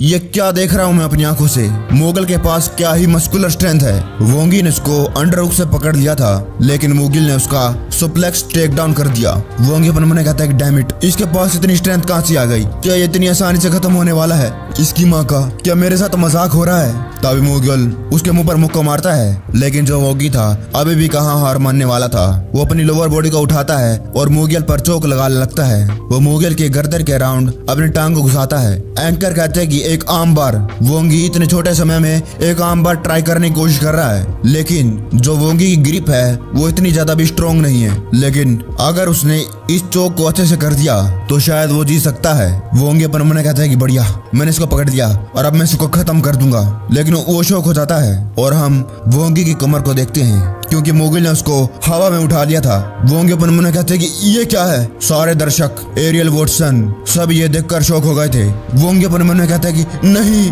ऐसा नहीं हो सकता है। और फिर क्या होने वाला था, मोगिल ने उसको उठा लिया था और अपनी पूरी पावर लगाकर उसको नीचे गिरा देता है। वोंगी के मुंह में से खून निकल आए थे, उसको बहुत ज्यादा जोर से लगी थी और मोगिल उसके ऊपर। वोंगी RFC में वो सभी बेहतरीन फाइटर्स में से एक है और RFC में टॉप प्लेयर्स में से आता है। और जब वो शुरुआत में आया था उसकी स्किल्स की सभी लोग तारीफ कर रहे थे और अभी भी सभी लोग उसको एक बेहतरीन फाइटर मानते हैं। और इस लम्हे में वोंगी के लिए उसको ये सब कुछ बिलीव करना मुश्किल होगा कि उसको हवा में से नीचे पटक दिया गया है, और वो भी बस एक हाई स्कूल के लड़के ने जिसने अभी अभी प्रोफेशनल एमएमए में कदम रखा है। वोंगे पर मैंने कहा था कि शिट, इसकी माँ का मैं नहीं छोड़ूंगा, मैं फिर भी नहीं छोड़ूंगा। अगर मैंने इसको एक बार छोड़ दिया तो मैं खत्म हो जाऊंगा। मुगल अपन मन में कहता है कि ये तो मुझे छोड़ ही नहीं रहा है। अच्छा ऐसी बात है। मुगल इसको दोबारा से उठा लेता है। वोंगे अपन मन में कहता है कि क्या फिर से नहीं, फिर से। एंकर कहता है कि एक और स्लैम। मुगल और उसकी अमेजिंग मस्कुलर स्ट्रेंथ, उसने लगातार 2 सक्सेसफुल स्लैम मार दिए, और किसी फाइटर के लिए एक स्लैम भी मारना बहुत ज्यादा हार्ड होता है। वोंगी ने उसको छोड़ दिया, ये बहुत ज्यादा डेंजरस है। मुगल कहता है कि गुड बाय, और अपनी पूरी पावर लगाकर मुगल वोंगी के मुंह पर मुक्का मारता है। एंकर कहता है कि मुगल ने इस मैच को खत्म कर दिया, वो भी एक माउंट स्ट्रेट डायरेक्टली पंच से। क्या यह मैच अभी खत्म होने वाला है? देखकर तो लग रहा है ये जो डैमेज हुई है वो बहुत ज्यादा बड़ी है, लेकिन मुगल नहीं रुकने वाला है। उसने दोबारा से उसके मुंह पर मुक्का मार दिया है, वो लगातार मारता ही जा रहा है। मुगल बहुत ज्यादा खतरनाक हो गया है, उसके सारे के सारे अटैक बहुत ज्यादा पावरफुल हैं। वोंगी पर मन कहता है कि शिट नहीं, और वोंगी बेहोश हो जाता है, लेकिन मुगल फिर भी उसको एक मुक्का मार ही देता है। सभी लोग ये देखकर शौक थे, सभी के मुंह खुल गए थे। तभी रेफरी भागते हुए आता है और कहता है कि मैच खत्म हो गया है। एंकर कहता है कि मुगल ने इसको पहले ही राउंड में खत्म कर दिया, पहले ही राउंड में इसको नॉकआउट कर दिया, वो भी 4 मिनट 14 सेकंड के अंदर। वोंगी वहीं पर नॉकआउट हो गया है, और अब खुद चलकर इस रिंग से बाहर नहीं निकल पाएगा, उसको कंधों की जरूरत पड़ेगी। ये 18 साल का लड़का, ये कितना ज्यादा सरप्राइजिंग है एक 18 साल के लड़के के लिए, जिसका पहला डिबेट मैच था। सीन कट होता है और हम मुगल के पापा को देखते हैं। एंकर कहता है कि जो मुगल है अपनी छाती चौड़ी करके रिंग के बाहर जा रहे हैं। जो उसका पापा था उसके दोस्त कहते हैं कि ये मैं क्या देख रहा हूँ, ये क्या हो रहा है। दूसरा कहता है कि क्या तुझे दिख नहीं रहा है, इसके बेटे ने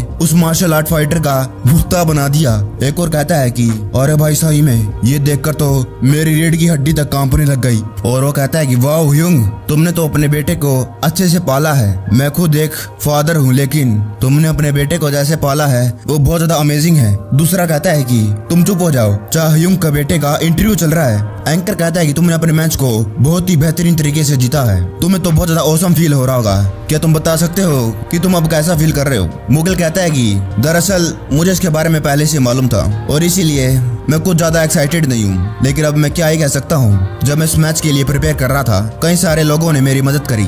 सबसे पहले तो मैं जिंसू को थैंक यू करना चाहता हूँ, जिसने मुझे किक करना सिखाया, वो भी शुरुआत से। और अगर जिंसू नहीं होता तो यह मैच मेरे लिए बहुत ज्यादा मुश्किल हो जाता। और हाँ, एक और बात, मैं हमेशा कमजोर और आउटकास्ट की मदद करूंगा, और मुझे आशा है कि मैं आप लोगों को होप और मोटिवेशन दे सकता हूं जो लोग कमजोर फील कर रहे हैं। और मुझे आशा है कि उन लोगों को मदद जरूर मिलेगी जिन पर वो रिलाई कर सकते हैं, उनके आसपास की जगहों से, आसपास के लोगों से, जैसे कि मेरे पास, जैसे कि मेरा फादर, जिस पर मैं रिलाई कर सकता हूँ, मैं भरोसा कर सकता हूँ। और जब मैंने उनसे कहा कि मैं इस इंडस्ट्री में जाना चाहता हूँ, मेरे फादर ने मुझे हमेशा से सपोर्ट करा, मुझ पर भरोसा करा। बिना मेरे फादर के सपोर्ट के मैं यहाँ तक कभी नहीं पहुँच पाता। अगर पहुँच भी जाता तो मैं बहुत ज्यादा अकेला होता। उसके फादर के दोस्त कहने लगते हैं कि जैसा कि हम लोगों ने सोचा था, तुम्हारा बेटा तुम्हारे जैसे निकला, वो कितना अच्छा बेटा है। ह्यूंग, तुम क्यों रो रहे हो? मुगल कहता है कि अब मैंने अपने लोगों को ग्रेटिट्यूड तो दे दिया है, और अभी मुझे एक अनाउंसमेंट करनी है। क्या आपको नहीं लगता है कि हमें एक और मैच करना चाहिए? हैंडगन, अब की बार एक प्रॉपर टाइटल राउंड, क्या ख्याल है? हैंडगन को बहुत ज्यादा गुस्सा आ रहा था। हैंडगन माइक लेता और कहता है कि पहली बात तो मैं कहना चाहता हूँ कि तुम्हारा मैच बहुत ज्यादा बढ़िया था, जैसा कि मैं सोच रहा था वैसा ही। लेकिन किसने तुम्हें यह सोचने पर मजबूर करा कि तुम मुझे तुरंत अगले मैच के लिए चैलेंज कर सकते हो? यह कुछ ज्यादा नहीं हो गया? मुझे माफ कर देना, लेकिन मेरा पहले से ही एक 7th डिफेंसिव मैच बुक हो चुका है जू जुनसियोक के साथ, एक 2nd रैंक फाइटर के साथ। जू जुनसियोक लगातार 5 मैच जीता है सिर्फ मेरे साथ फाइट करने के लिए। लेकिन मुग्योल, तुमने तो बस एक मैच ही खत्म करा है, और वो भी आज ही। ये कुछ तुम्हारे लिए ज्यादा नहीं हो जाएगा कि तुम सीधा किंग के साथ फाइट करो? ये तुम कुछ ज्यादा नहीं कह रहे? ये तुम कुछ ज्यादा ही नहीं मांग रहे? पहले तुम्हें लाइन में लगना होगा, कई सारी नेसेसरी प्रोसीड्यूर्स होते हैं, तुम्हें मालूम है? मुगल हंसता और कहता है कि प्रोसीड्यूर्स कितना ज्यादा मजाकिया है। जहाँ पर इंटरेस्ट होता है वहाँ पर पैसा होता है। क्या ये इतना काफी नहीं? यही तो RFC का मजा है ना? मुझे भरोसा है कि आप सभी लोग बहुत ज्यादा क्यूरियस होंगे और उस रियल फाइटर वाले कंपटीशन के दिन भी टाइम बाकी था और आज भी, और हम एक और राउंड कर सकते हैं और पता लगा सकते हैं कि कौन जीतेगा। डेगुन कहता है कि मुझे भरोसा है कि वो मैच मैं पहले जीत चुका हूँ, वो बस एक एग्जीबिशन गेम था। मुगल कहता है कि वेल, मैं पहले ही 5 लोगों से लगातार लड़कर जीत चुका था। क्या तुम्हें पक्का यकीन है कि तुम ही जीते थे? ज्यादातर टाइम के लिए तो तुम फ्लोर पर लिटे हुए थे। डेगन गुस्से में कहता है कि क्या? मुगल कहता है कि क्या तुम्हें अपने आप पर इतना प्राउड हो रहा है कि तुमने अपनी जीत पहले से उस मैच में अपनी जीत पहले से तय कर ली बिना किसी जज के? डेगन अपने मन में कहता है कि साला ये, उसको बहुत ज्यादा गुस्सा आ रहा था और तभी उसके कंधे पर प्रेजेंट हाथ रखता है। प्रेजेंट कहता है कि ठीक है, अब हमें इंटरव्यू को यहीं पर रोक देना चाहिए, अभी भी हमारा मेन इवेंट बाकी है। प्लीज सभी लोग अपना इंटरेस्ट और सपोर्ट अगले मैच में जरूर दिखाइए। सीन कट होता है। प्रेजेंट कहता है कि वो साला कितनी ज्यादा अकड़ भरी हुई है उसके अंदर, उसकी विश वहीं पर पूरी होने वाली थी, अगर ऐसा होता तो हमारे लग जाते। उसका सेक्रेटरी कहता है कि उसकी जबान जहर जैसी है, उसके कड़वे शब्द, और मुझे नहीं लगता है कि हमें उसको और ज्यादा चांस देना चाहिए। हमें उसको और ज्यादा फाइटर्स को चैलेंज करने से मना करना होगा, ऐसे तो हमारी बेइज्जती होती रहेगी। प्रेसिडेंट कहता है कि तुम सही कह रहे हो, और उसके ऊपर प्रेसिडेंट अपने मन में कहता है कि वो अभी नहीं हुआ है, लेकिन क्या बाई चांस जो डेगुन है इस साले से हार जाता तो सारा का सारा ग्रुप उसके साथ नीचे गिर जाता। सेक्रेटरी कहता है कि अभी जितने भी current RFC middle heavyweight fighters हैं उनमें से मोगिल है जिसके पास हाईएस्ट टिकट पावर है, और मुझे लगता है कि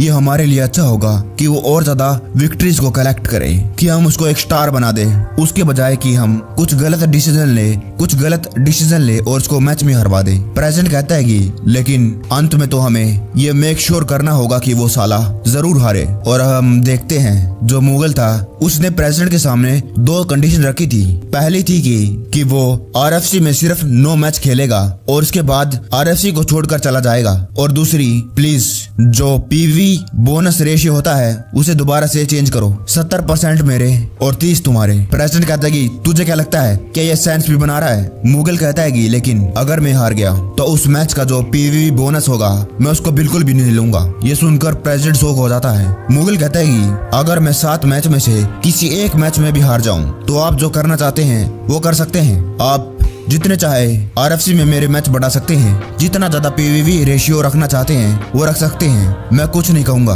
प्रेसिडेंट अपने मन में कहता है कि वो साला बेवकूफ क्या ही बेवकूफी कर गया, मैं उसको जरूर हरवाऊंगा चाहे वो कॉन्ट्रैक्ट के लिए हो, और ये बहुत ज्यादा अच्छा होगा कि अगर वो 7 में से 2 मैच को हार जाएगा या फिर उसके 4 विन करवा देते हैं और 3 हरवा देते हैं। सेक्रेटरी कहते हैं कि क्या आपके दिमाग में कोई ऐसा प्लेयर आ रहा है? प्रेसिडेंट अपनी सीट पे बैठ जाता है और सिगरेट पीने लगता है और सोचने लगता है, और तभी ओह मुझे याद आ गया, डेगन के अलावा डेगन का इस्तेमाल ना करते हुए मेरे पास एक और फाइटर है जो उस साले को पीट सकता है, और ये फाइटर हारने के बाद इसको कुछ फर्क नहीं पड़ता है और ना ही मुझे पड़ेगा, और मुझे लगता है कि ये एक बहुत ज्यादा बेहतरीन फाइटर होगा। सीन कट होता है और मुगल RFC जिम में आ जाता है और सभी को गुड मॉर्निंग कहता है, लेकिन सभी लोग उसकी तरफ देखते हैं लेकिन कोई भी पलटकर कुछ नहीं कहता है। मुगल अपने मन में कहता है कि मुझे लगा था कि ऐसा ही होने वाला है, अब मैं इसके बारे में कुछ नहीं कर सकता हूँ और अब मुझे अपने आप को अकेले ही ट्रेन करना होगा। मुगल के पीछे वही फाइटर्स आने लगते हैं। मुगल अपने मन में कहता है कि क्या ये लोग मुझसे फिर से लड़ने के लिए आ गए? मुगल खड़ा होता है और कहता है कि मुझसे कुछ कहना चाहते हो?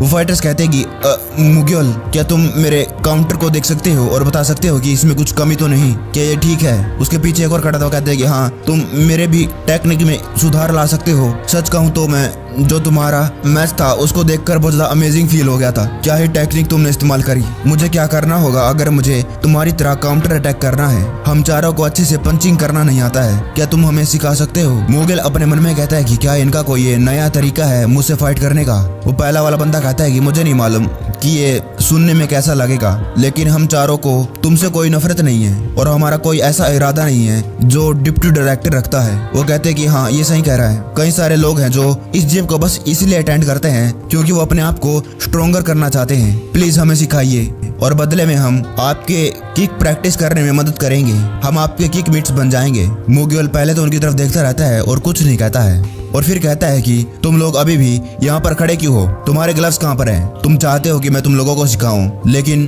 क्या तुम लोग नंगे मुक्कों के साथ सीखना चाहते हो? और ये सुनकर सारे के सारे अपने ग्लव्स लेने के लिए भाग जाते हैं। मुगल भी खुश हो जाता है। उनको देखने के बाद सीन कट हो जाता है और शायद मुगल अपने घर आ गया था। मुगल के सामने सिस्टम विंडो थी, उसके अंदर उसका नाम, उसके पास 1120 पॉइंट थे। उसकी रेसलिंग स्किल्स D+ थी, जुजुत्सु D+ थी, किक D+ थी और बॉक्सिंग A+। और उसका सिग्नेचर मूव था। और मुगल सोच रहा था कि अगर उसको लेवल D+ से C पर जाना है तो कम से कम उसको 500 पॉइंट लगेंगे। लेकिन अभी उसके पास 3 D+ स्किल्स हैं, तो वो अपनी 2 स्किल्स को C तक पहुंचा सकता है। और अगर मुगल को एंथनी जॉनसन जैसा फाइटर बनना है जो अपने स्ट्रॉन्गेस्ट से स्ट्रॉन्गेस्ट ओपोनेंट को भी प्रेशर दे सकता है, तो उसके लिए ये बहुत ज्यादा जरूरी होगा कि वो अपनी किक और रेसलिंग पर काम करे। और अगर उसकी किक और जुजुत्सु दोनों लेवल अप हो गए तो वो एक हाइब्रिड फाइटर बन जाएगा। और अगर उसकी रेसलिंग और जुजुत्सु दोनों लेवल अप हो जाए तो वो अपने ओपोनेंट को पूरा डोमिनेट कर पाएगा, क्योंकि उसके पास अमेजिंग ग्राउंड एबिलिटी हो जाएगी। और उसके मैच के दौरान ये उसके लिए बहुत ज्यादा एडवांटेज होगा। लेकिन रियल मैचेस में कौन सी स्किल कॉम्बिनेशन उसके लिए बेहतरीन होगी, उसके लिए सूट करेगी? MMA के शुरुआत के पहले दिनों में जो मार्शल आर्ट डोमिनेट करती थी MMA में, वो थी बिना कोई शक के ब्राजीलियन जिजित्सु। और जो लोग MMA को पहले से जानते होंगे उन लोगों ने एक ना एक बार तो इस नाम को सुना होगा, Royce Gracie, the early generation of Gracie family. और वो लोग बहुत ज्यादा फेमस हैं अपनी बहुत ज्यादा इम्प्रेसिव ग्राउंड स्किल्स की वजह से, जो अपने ओपोनेंट को फाड़ के रख देती है। लेकिन फिर भी उसको इम्प्रेसिव अटैकिंग एबिलिटी के बारे में भूलना नहीं चाहिए। ऐसे कई लोग थे जो जोस एल्डो, रेरन ब्राओ, विक्टर फेलबर्ड, ये सारे के सारे फाइटर्स अपने टाइम के सितारे रह चुके हैं। और इन लोगों ने ब्राजील को MMA में रेपुटेशन दिलवाई थी। लेकिन उसके बाद जनरेशन ऑफ रेसलिंग स्टार्ट हो गई और जो भी पुराने फाइटर्स थे जो NCAA में रिप्रेजेंट करते थे, सारे अमेरिकन, ओलंपिक, वो सारे के सारे MMA इंडस्ट्री में आ गए। और जो जुजुत्सु फाइटर्स थे उनको अपनी जगह रेसलर्स को देनी पड़ी। फाइटर्स जिनको बेसिक रेसलिंग आती है, उनकी बॉडी बहुत ज्यादा इलास्टिक होती है और उनके पास बहुत ज्यादा बेहतरीन मस्कुलर स्ट्रेंथ भी होती है, जो उनकी ग्राउंड प्रेशरिंग एबिलिटी होती है उनको और ज्यादा बढ़िया बना देती है। और इसी की वजह से वो लोग MMA में बहुत ज्यादा जल्दी ढल गए। सियन वेलास्क्वेज, डैनियल कॉर्मर, क्रिस विल्डमैन और भी लोग, ये सारे के सारे फाइटर्स उनका बेस रेसलिंग ही था। और इन लोगों ने MMA में बहुत ज्यादा नाम कमाया। और अभी मॉडर्न MMA में रेसलिंग एक बेसिक नेसेसरी स्किल बन चुकी है। लगता है मेरे पास और कोई चांस नहीं है और मुझे अपनी रेसलिंग स्किल्स को अपग्रेड करना चाहिए। वो बटन दबा देता है और सारी की सारी रेसलिंग की जो स्किल होती है मुगल के अंदर जान लगती है। मुगल वहीं पर बैठा हुआ था और अपने मन में कहता है कि लगता है मुझे अब जो बाकी के 620 पॉइंट है उनको इमरजेंसी के लिए रखना चाहिए। ठीक है, फिर अब मुझे अपनी ट्रेनिंग स्टार्ट करनी चाहिए। लेकिन तभी उसका फोन बजता है। वो देखता है कि उसको जिंसू ने फोन किया था। मुगल कहता है कि हाँ जिंसू। जिंसू कहता है कि मुगल, RFC वालों ने अभी मुझे तुम्हारे लिए एक फाइट ऑफर भेजा है तुम्हारे अगले मैच के लिए। मुगल कहता है कि अच्छा, तो उन लोगों ने डिसाइड कर लिया कि मेरे लिए एक टाइटल मैच बहुत ज्यादा जल्दी हो जाएगा। जिंसू कहते हैं कि मुझे भी तो ऐसा ही लग रहा है। मुगल कहता है कि मेरा ओपोनेंट कौन है? जिंसू कहता है कि तुम सरप्राइज मत होना, वो है इब्राहिम मैकमुडोव। ये सुनकर जो मुगल था शौक हो जाता है। जिंसू कहता है कि जिसने फाइटर मुगल को पैरालाइज करा था, असलम माखमुडोव, हाँ ये उसी का भाई है। मुगल ये सुनकर बहुत ज्यादा गुस्से में आ जाता है। सीन कट होता है और ऑडियंस एक स्टेडियम में बैठी हुई थी और चीयर कर रही थी। एंकर कहता है कि आखिरकार finally the main event of RFC, Han Daegun versus Ju Jeon Seok, आज स्टार्ट होने वाला है title match of middle level. Jinsun Mugil से कहता है मैंने कुछ अफवाह सुनी है जियोंज RFC जिम में। ये अफवाह थी कि जो हैन डेगुन है 2 महीने से उस जिम में नहीं जा रहा है। तुम भी तो थोड़े दिन पहले जियोंज जिम में गए थे फाइट करने के लिए, क्या वहाँ पर तुम्हें हैन डेगुन दिखा था? मुगल कहता है कि नहीं, मुझे वो कहीं पर नहीं दिखा। जिनसु कहता है कि हैन डेगुन ने कहा था कि वो मैच के लिए ट्रेनिंग कर रहा है, लेकिन फिर भी आखिरकार उसने जियोंज जिम क्यों छोड़ दिया? वो वहाँ पर तो आ सकता था। कौन सा उसका ओपोनेंट जू जून सियोक वहाँ का मेंबर है, वो कौन सा उस जिम में आने वाला था? और उससे क्या फर्क पड़ता अगर जू जून सियोक उस जिम का मेंबर होता? अगर जू जून सियोक उस जिम का मेंबर होता तो ये अच्छा ही हुआ कि जो डेगुन है उस जिम को छोड़कर दूसरे जिम में प्रैक्टिस करने के लिए चला गया। मुगल कहता है कि अच्छा, तो आखिरकार क्या बात है जिसकी वजह से डेगुन जिम में नहीं गया? जिनसू उसके कान के पास आता है और कहता है कि वो दरअसल बात ये है कि तुम्हें याद है तुमने एक बार उसको रियल फाइटिंग कंपटीशन के दौरान किक मारी थी। ये अफवाह फैली हुई है कि जो तुमने किक मारी थी उसकी वजह से उसकी रिब्स टूट गई थी। मुगल कहता है कि क्या? जिनसू कहते हैं कि हाँ, उन लोगों को इसके बारे में बाद में मालूम पड़ा। जिनसू कहता है कि और जो हैन डेगुन है उसने कोई और मैच भी फाइट नहीं करे, और डेगुन स्पारिंग में भी इतना भयंकर फाइट नहीं करता है, और कहां से उसने अपनी रिब्स तोड़वा ली, ये पक्का तुम ही होगे। और इसका मतलब उसके बावजूद भी उसने मैच को डिले नहीं करा और फाइट करने का फैसला ले लिया। जिनसू कहते हैं कि हाँ। मुगल कहता है कि वाओ, क्या इसे हम चैंपियन की प्राइड कहते हैं। जिनसू कहता है कि डेगुन ये सोचता है कि एक फाइटर जू जुनसियोक जैसा उसके आगे कुछ भी नहीं है, और तभी डेगुन जू जुनसियोज को पटक देता है और अपना हाथ ऊपर खड़ा करता है। एंकर कहता है कि मैच खत्म हो गया है और इस मिडिल लेवल चैंपियनशिप का किंग है हैन डेगुन। उसने इस डिफेंसिव मैच को लगातार 7वीं बार जीत लिया है। जिनसू कहते हैं कि इसकी अपर बॉडी की जो स्ट्रेंथ है वो बहुत ज्यादा अमेजिंग है। हमेशा की तरह जब भी ओपोनेंट इसके सामने जाता है वो खत्म हो जाता है। मुगल कहता है कि तभी तो मैं सोचूं तुम इससे 2 बार कैसे हार गए। और अब जो जिनसू है, मुगल ने उसके सामने ऐसी बेइज्जती कर दी थी, और जो अब जिनसू है वो अपना बदला जरूर लेगा। एंकर कहता है कि मैं सोचता हूँ कि मिडिल लेवल में आखिरकार तुम्हें कौन हरा सकता है, क्या कोई है? यहाँ तक कि जो जू जुनसियोक है जिसने लगातार 5 विक्ट्री करी, वो भी तुम्हारे आगे कुछ टिक नहीं पाया। हैन डेगुन कहता है कि सबसे पहले तो मैं उन लोगों को थैंक यू कहना चाहता हूँ जिन लोगों ने मुझे कांग्रेचुलेट करा, और जो जुनसियोक जिसके पंचेस और सेंस ऑफ डिस्टेंस के बारे में तो सभी लोग जानते हैं, और मैंने अपने आप को बहुत ज्यादा बेहतरीन ट्रेन करा है इसको हराने के लिए। मैंने इसकी 5 लगातार विक्ट्रीज को ध्यान में रखा है, और इसीलिए मैंने अपने आप को अच्छे से प्रिपेयर करा। जू जुनसियोक मेरे सामने आकर मेरे साथ फाइट बस इसलिए कर पाया क्योंकि उसने मेहनत करी। उसने लगातार 5 मैच जीते हैं, और ये कितनी ज्यादा शर्म की बात है कि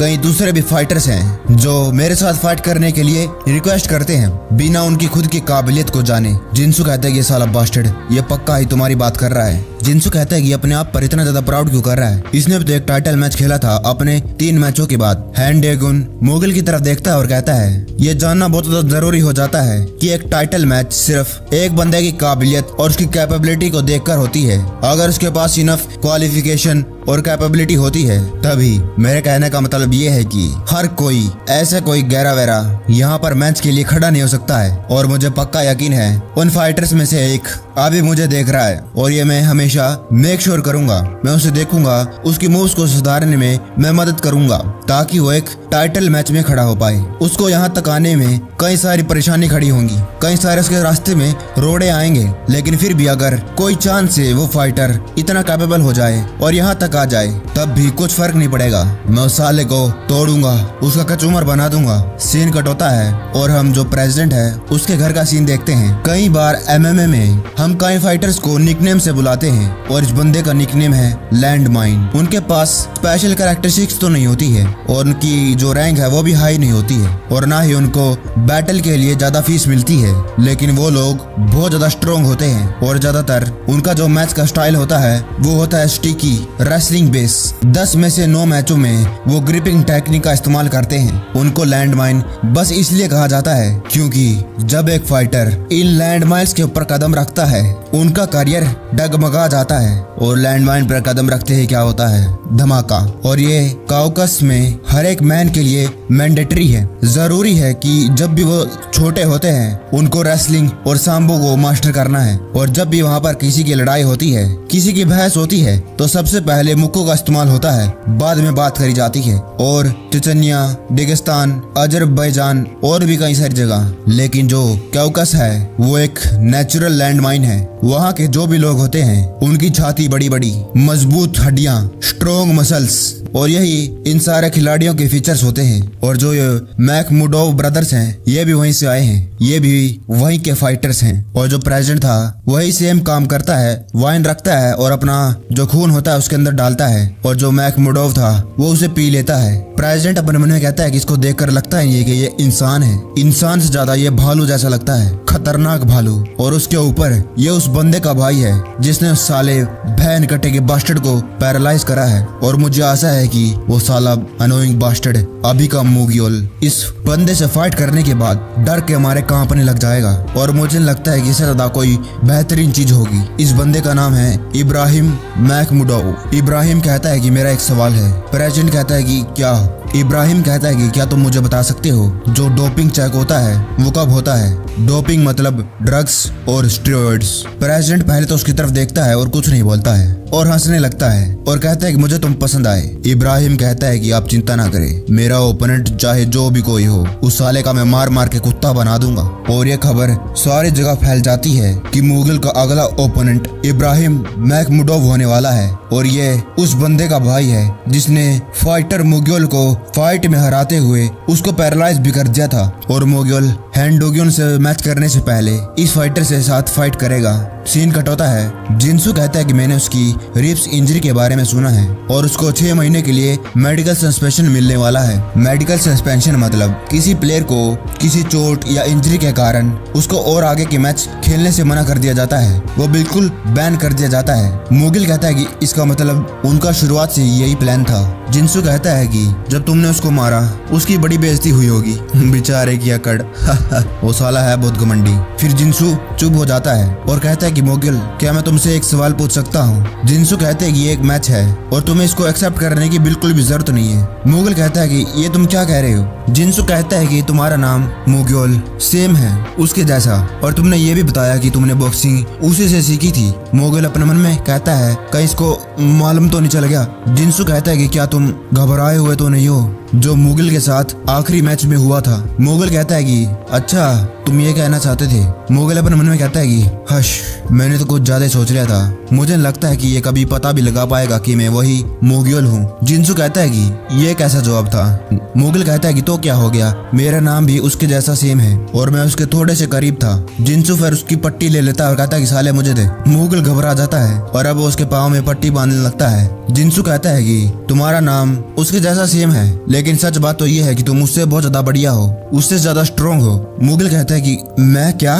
जिंसू कहता है कि ऑफ कोर्स मैंने तुम्हें इसके बारे में पहले भी बताया है। जो उसकी किक थी वो कितनी ज्यादा बेकार थी, उसको तो ये भी नहीं आता था कि अपने पिछवाड़े को कैसे मोड़ा जाता है और फिर किक मारी जाती है। मुगिल ये सब कुछ सुन रहा था और चुप था। जिंसू कहता है कि और उसके ऊपर जो उसकी पर्सनैलिटी थी वो भी ट्रैश थी और उसके ऊपर उस साले को मालूम था कि उसका जबड़ा बहुत ज्यादा स्ट्रॉन्ग नहीं है, लेकिन फिर भी उसका फाइटिंग स्टाइल एक बुलडोजर के जैसा था। मुगिल अपने मन में हंसने लगता है और कहता है ये तो मेरे सामने ही मेरा मजाक उड़ा रहा है, कितना मजा आ रहा है। जिंसू कहता है कि और भी कई सारी चीज थी जिससे मैं घबराहट हो रही थी और उसी वजह से मैं आज कई सारी चीजों को रिग्रेट करता हूँ। मुझे पछतावा हो रहा है, वो साला इडियट, मुझे उसका अच्छे से ख्याल रखना चाहिए था। मुगिल उसके कंधे पर हाथ रखता है और कहता है कि तुम अभी भी अच्छे से ख्याल रख सकते हो। मैं औरों के बारे में तो नहीं कह सकता हूँ, लेकिन अभी सब लोगों को मालूम है कि तुम मेरे एक मास्टर हो और तुमने मुझे किक सिखाई है, इसीलिए मैं तुम्हें एक चांस देता हूँ। तुम मुझे गाइड करो, मुझे सिखाओ कि मैं तुम्हारी तरह कैसे कर सकता हूँ। जिंसू का ऐसा लग रहा था जैसे कि वो फाइटर मुगिल को ही देख रहा है। मुगिल कहता है कि तुम क्या कर रहे हो, तुम्हें मेरे लिए मीट्स को उठाकर लाना है। जिंसू स्माइल देता है और कहता है कि ऑफ कोर्स। सीन कट होता है और अब कॉन्फ्रेंस का सीन दिखाया जाता है और लोग बहुत ज्यादा खुश थे क्योंकि उनको एक और मजेदार मैच देखने को मिलेगा। वो रिपोर्टर्स कहने लगते हैं कि मुझे मालूम है ये कौन है, ये तो असलम मैकमुडोव का भाई है, लेकिन ये फाइटर है क्या? इसका पेट को तो देखो, कितना बड़ा पेट है इसका। क्या ये अपनी डाइट का ध्यान नहीं रख रहा है? इसका वजन कितना होगा? क्या इतने बड़े पेट के साथ ये फाइट भी कर पाएगा? मुगिल अपने मन में कहता है कि इसको देखकर मुझे पालुम्बोइज्म के साइन लगते हैं। पालुम्बोइज्म मतलब ये एक ऐसी कंडीशन होती है जिसके अंदर एक बंदे का जो पेट होता है वो अजीब तरीके से फूल जाता है, वो बड़ा और गोल हो जाता है और ये सिर्फ ड्रग्स के लेने के कारण होता है। इस साले ने कितना ड्रग कंज्यूम करा है जिसकी वजह से इसकी ऐसी हालत हो गई है। ये साले दोनों भाई एक जैसे हैं। हेमिन कहती कि मेरा नाम हेमिन है और मैं ब्राउलर्स मैगजीन से हूँ और अभी आप मुगल के साथ एक मैच में कम्पीट करने वाले हैं। क्या आप बता सकते हैं कि आपको कैसा फील हो रहा है? इब्राहिम माइक उठाता और कहता है कि तुम्हें क्या लगता है कि मुझे कैसा फील हो रहा है? मुझे तो बस मैच को जल्दी से खत्म करना है और मुझे पक्का यकीन है ये नॉर्थ कोरियन मेरे प्रेशर को हैंडल नहीं कर पाएगा। हेमिन कहती कि मुगिल एक साउथ कोरियन है, ना कि नॉर्थ कोरियन, आप ये ध्यान रखिए, नहीं तो ये ओपोनेंट के लिए एक इंसल्ट भी हो सकती है। इब्राहिम कहता है कि हाउ फनी, क्या तुम लोगों में से कोई डिफरेंस बता सकता है चेचनिया और डेजिस्तान के बंदों में? हेमिन चुप हो जाती है, वो थोड़ी देर तो कुछ नहीं बोलती है और फिर कहती है कि तो ठीक है, मैं अगला सवाल पूछती हूँ। असलम मैकमुडोव, हम जानते हैं कि वो तुम्हारा भाई है, हम ये भी जानते हैं कि असलम मैकमुडोव एक बहुत ही ज्यादा इम्प्रेसिव MMA फाइटर है, लेकिन उस बेयर नकल मैच के बाद जिसके बाद उसका जो ओपोनेंट था वो पैरालाइज हो गया था, उसके बाद तुम्हारा भाई अब इंडस्ट्री में ज्यादा एक्टिव क्यों नहीं है? इब्राहिम कहता है कि तो क्या हो गया, क्या उसमें कोई प्रॉब्लम है? हेमिन कहती है कि जो उसका ओपोनेंट था जिसका नाम मुगिल था आपका जो फाइटर होने वाला है ओपोनेंट, उसका भी नाम मोग्युल है, जिसके साथ आप फाइट करने वाले हैं। और मैं जानना चाहती हूँ कि आप इस इंसिडेंट के बारे में क्या सोचते हैं। आप भी असलम महमूदोव के भाई हैं। इब्राहिम कहता है कि तुम क्या जानना चाहती हो? क्या तुम चाहती हो कि मैं माफी मांगू? क्या इतना ज्यादा आसान है? उसका ओपोनेंट बहुत ज्यादा अनलकी था और इसके साथ ये दुर्घटना हो गई बस। और मेरे भाई ने बस वही करा है जो उसको करने को कहा गया था, वो था फाइट। और मुझे तो ये सोचते हुए भी हंसी आ रही है कि तुम लोग इसे एक एक्सीडेंट कहते हो। जब एक फाइटर रिंग में कदम रखता है तब कोई भी चीज एक्सीडेंट नहीं होती है और हमेशा हर एक फाइटर के लिए पॉसिबिलिटी होती है जब भी वो रिंग में कदम रखते हैं वो लोग उस फाइट में मर भी सकते हैं। और मेरे भाई ने वही करा है जो उसको करने को कहा गया था। और तुम कह रही हो कि मेरे ओपोनेंट का वही सेम नाम है जो उस साले का था। और तुम्हें क्या लगता है कि ये कोई जरूरी बात है जो तुम मुझे बता रही हो, या फिर सारे के सारे कोरियंस पागल होते हैं जो एक ही नाम का इस्तेमाल करते हैं? हेमिन कहती है कि मुझे माफ कर देना, लेकिन ये एक रेसिस्ट कमेंट था। इब्राहिम कहता है कि मुझे फर्क नहीं पड़ता है, शायद इस नाम के सारे बंदे उनकी किस्मत में लिखा है कि वो लोग रिंग के अंदर मरेंगे। मुगल को बहुत ज्यादा गुस्सा आ रहा था और वो माइक लेता है और कहता है कि ठीक है, जैसा कि तुमने अभी कहा, जब भी एक फाइटर रिंग के अंदर कदम रखते हैं तब एक्सीडेंट नाम की कोई भी चीज नहीं होती है। इब्राहिम कहता है कि हाँ, वाह, तुम्हारी इंग्लिश तो बहुत ज्यादा अच्छी है, तुम कोरियन होते हुए भी इतनी अच्छी इंग्लिश बोल देते हो। मुगल कहता है कि अगर मैंने सही कहा है तो मैच के अंदर जब मैं तेरी खोपड़ी तोड़ूंगा तो वो कोई एक्सीडेंट नहीं होगा, है ना? मैंने जो कहा है वो सही है ना? और जिस दिन मैच होगा उस दिन तेरा मौत का कार्यक्रम होगा, जैसे कि तुम्हारे कंट्री के डिटेक्टर्स करना पसंद करते हैं। मुझे लगता है कि तुम्हें एग्जीक्यूशन की आदत हो चुकी है।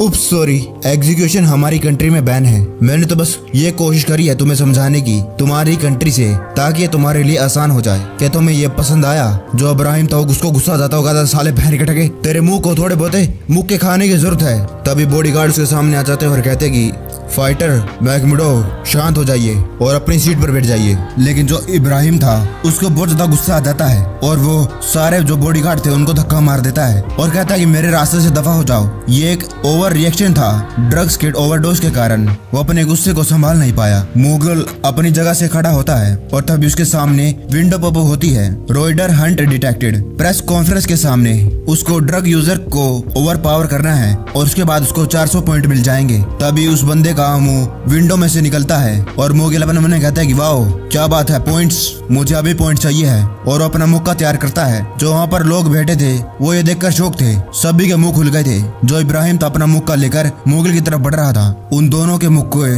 आर पार हो चुके थे। मुगल का मुंह भी लाल हो गया था और जो इब्राहिम था उसका भी, उसकी तो नाक में से खून निकल आया था। सारे रिपोर्टर ये देखकर शौक हो गए थे, यहाँ तक कि जो इब्राहिम था वो जमीन पर बैठ जाता है और अपने मन में कहता है ये क्या था? क्या इस साले बहन के टके छोटे से चूजे ने मुझे मुक्का मारा? और इसका मुक्का ये ऐसा लग रहा था जैसे किसी पागल भालू ने मुझे मुक्का मारा है। बॉडीगार्ड फिर से आ जाते हैं और कहते हैं कि मिस्टर महमूदोव, प्लीज रुक जाइए, प्लीज समझने की कोशिश करिए, लाइव कॉन्फ्रेंस चल रही है, अपने आप को संभालिए। लेकिन जो देखता है उसके बाद वो शौक हो जाता है, क्योंकि जो मुगल था वो खुद इब्राहिम की तरफ बढ़ रहा था। बॉडीगार्ड मुगल की तरफ बयान लगते हैं कि मुगल प्लीज आप ये पीछे चले जाइए। मुगल अपने मन में कहता है कि नॉनसेंस, इसने जो भी कहा है वो सब कुछ नॉनसेंस है। सीन कट होता है कुछ साल पहले रिपब्लिक ऑफ चेचनिया। हम दो लोग को भागते हुए देखते हैं। ये दोनों भाई थे, असलम महमूदोव और इब्राहिम महमूदोव। उसका बड़ा भाई असलम कहता है क्या तुम्हें अभी भी याद है वो एशियन जो मेरी फाइट के बाद बेहोश हो गया था? इब्राहिम कहता है कि हाँ, मैं जानता हूँ, मैं उस फाइटर को अभी तक भूला नहीं हूँ, वो बहुत ज्यादा बेहतरीन फाइटर था,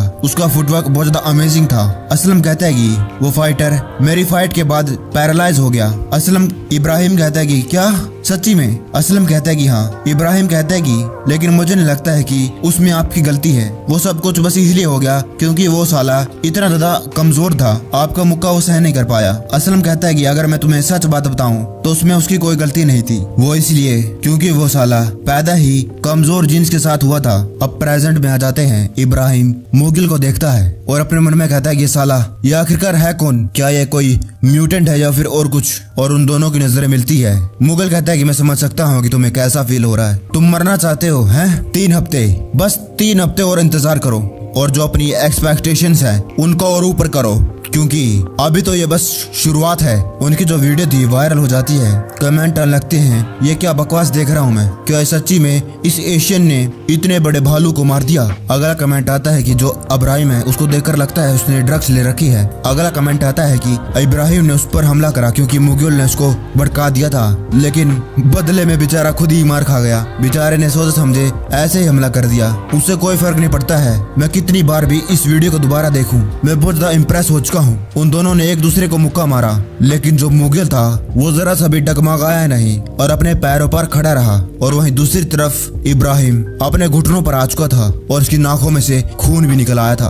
अगला कमेंट आता है कि जब भी मैं इस वीडियो को देखता हूँ मुझे स्पारिंग वीडियो की याद आ जाती है। वाह मुगल, ये बंदा तो किसी से नहीं डरता है, चाहे कोई फाइटर आ जाए, इसके अंदर इतना जगरा है कि उससे भी भिड़ जाएगा। अगला कमेंट आता है कि मुझे डर लग रहा है कहीं इसके जो ये अकड़ है इसके कारण ये मुसीबत में ना आ जाए। अगला कमेंट आता है कि मैं तो हमेशा से सोचता था कि जो एशियन है वो कमजोर होते हैं, लेकिन अब मेरे बिलीव टूटने लग गए हैं। अगला कमेंट आता है इन सभी बातों को भूल जाओ, जो ये इब्राहिम है वो कितना ज्यादा कमजोर है। जिनसू ये सभी कुछ कमेंट पढ़ रहा था, जिनसू बहुत ज्यादा खुश था। वो कहता है कि वाह सारे की सारी टिकटें बिक गई और यहाँ तक कि जो एक्स्ट्रा सीट स्टेडियम में डाली गई थी वो भी तुरंत बिक गई, और जो PPV सेल है वो भी 72,000 पहुंच चुकी है। ये एक रिकॉर्ड बन चुका है। हमारा मुगल तो बहुत ज्यादा फेमस हो चुका है। तुम इसके बारे में क्या सोचते हो? मुझे लगता है कि अब तुम्हें थोड़ा सा घमंडी हो जाना चाहिए। इतने फेम से तो तुम जो सेकंड लेवल ग्रुप फाइटर है और जो थर्ड प्लेस पर CSF का बंदा है वो भी तुमसे जेलस हो जाएंगे। मुगल एक्सरसाइज कर रहा था। मुगल कहता है कि मुझे नहीं मालूम कि इसमें इतनी क्या इम्पोर्टेंट बात है, क्या जो मैच है वो ज्यादा इम्पोर्टेंट नहीं होने वाला है क्या? जिनसू कहता है कि मुझे पक्का यकीन है वो साला बहुत सारे ड्रग कंज्यूम करके आएगा, और जो ड्रग चेक करने के लिए यूरिन टेस्ट होता है उसमें भी वो साला अपनी गिरी हुई हरकत दिखाएगा और टेस्ट को पास कर लेगा। मुझे पक्का यकीन है जो इंस्पेक्शन प्रोसेस है वो पहले से ही बदल दी गई होगी, तो वो पक्का ही हल्क की स्ट्रेंथ लेकर आएगा। इसीलिए तुम्हें संभल कर रहना होगा। जो काउकाशियंस होते हैं वो अपनी ग्राइंडिंग टेक्निक के लिए भी फेमस हैं। मुगल कहता है कि अच्छा तो मुझे उसको टैकल करने के लिए भी प्रैक्टिस करना होगा। तुम्हें मालूम है कि जो मैं कर सकता हूँ वो मैं पहले ही कर चुका हूँ। और अपने मन में कहता है कि मैंने पहले ही 500 पॉइंट अपनी स्किल को अपग्रेड करने में लगा दिए हैं। अब उसकी जो जुजुत्सु स्किल थी वो लेवल C पर पहुंच चुकी है। मुगल अपने मन में कहता है और अब जो बाकी है वो है मुझे अपना पूरा बेस्ट देना है। एंकर कहता है कि फाइनली को-मेन इवेंट, और आज उन दो फाइटर्स की फाइट होने वाली है जिनकी कॉन्फ्रेंस की वीडियो वायरल हो गई है। वो दोनों रिंग में कदम रख रहे हैं। RFC middle level match, Mughal versus Ibrahim.